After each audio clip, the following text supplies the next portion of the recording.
Per Manresa Turisme, fer país és una miqueta conèixer el territori que tenim al voltant, entendre millor la zona on vivim i el patrimoni que té.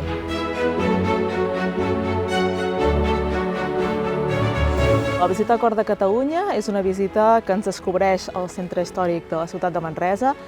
La Basílica de Santa Maria de l'Alba, anomenada popularment a Manresa com la Seu, és l'església principal de la ciutat. Està dedicada a Santa Maria de l'Alba, és la verge que veieu en la capçalera, a l'altar major.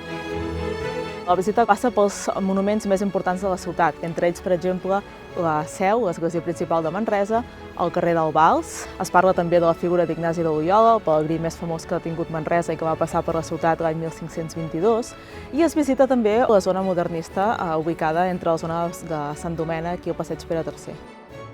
El que més m'ha agradat, sense cap dubte, és la Seu. Impressiona. Ara bé, la visita té una sèrie de connotacions espectaculars. Realment una visita espectacular que val la pena fer-la sí o sí.